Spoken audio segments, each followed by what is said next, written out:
Halo semuanya, ketemu lagi dengan channel Pengetahuan. Channel yang berbagi pengetahuan dan sudut pandang seputar kehidupan yang akan menemani kita semua dalam beberapa menit ke depan.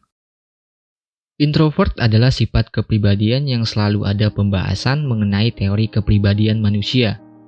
Seringkali sifat introvert disalahpahami dengan karakteristik pendiam, malu, dan antisosial. Berbeda dengan tipe ekstrovert yang terlihat selalu ceria, bawel, dan mudah bergaul. Menurut teori kepribadian, secara umum orang memiliki sisi introvert dan ekstrovert. Sekitar 70% orang jatuh di tengah spektrum kepribadian.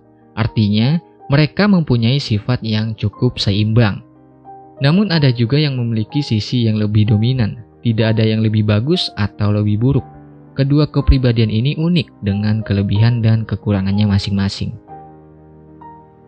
Introvert yang suka dengan waktunya sendiri dan tidak mudah berbicara sering diremehkan oleh orang-orang di sekitarnya. Namun ada alasan mengapa introvert bersikap seperti itu.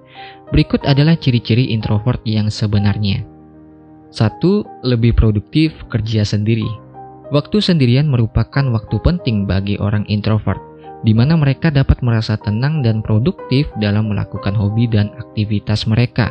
Kesempatan ini juga digunakan para introvert untuk berpikir kreatif dan orisinil. Berbeda dengan ekstrovert yang dimana seringkali mereka bosan dan kontraproduktif saat mereka sendirian. Ekstrovert memerlukan rangsangan dari lingkungan sekitarnya agar lebih bersemangat. 2. Lebih memilih lingkaran pertemanan kecil. Setiap dari kita pernah bertemu dengan seseorang yang entah bagaimana memiliki koneksi luas dan mengenal semua orang yang kamu tahu. Ada kemungkinan besar orang itu berkepribadian ekstrovert. Sebaliknya, orang introvert biasanya tidak dekat dengan banyak orang karena lebih memilih bergaul dengan orang-orang terdekat.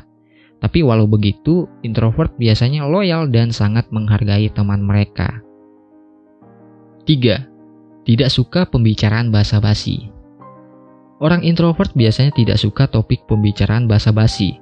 Walaupun introvert seringkali disamakan sebagai orang pendiam, bukan berarti mereka tidak suka pembicaraan yang topiknya mendalam atau abstrak.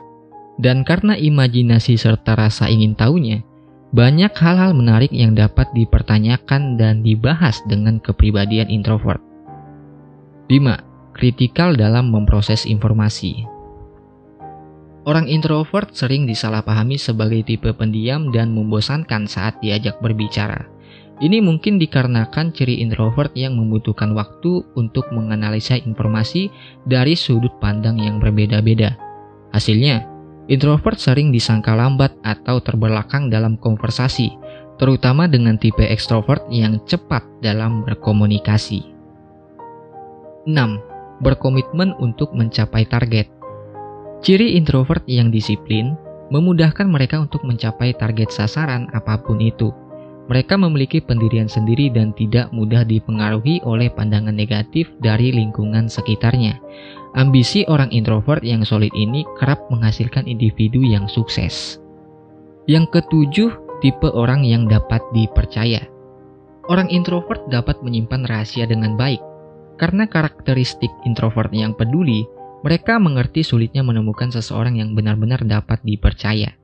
Oleh sebab itu, tipe introvert cocok bagi kamu yang ingin menceritakan detail pribadi dan tidak menimbulkan gosip.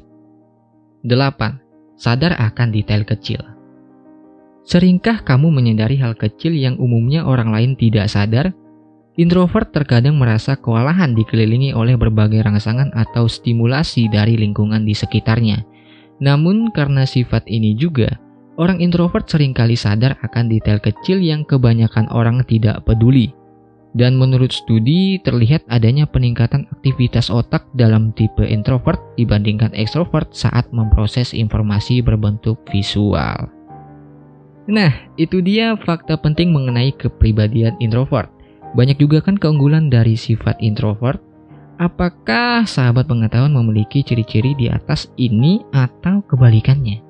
Tulis aja di kolom komentar di bawah. Jadi itulah akhir dari video kali ini. Jika teman-teman punya sudut pandang lain, silahkan tinggalkan di kolom komentar di bawah. Dan jika merasa mempelajari sesuatu yang baru dari video ini, jangan lupa like, share, dan subscribe channel ini. Dan semoga kita berjumpa lagi di video berikutnya. Akhir kata, semangat dan terima kasih.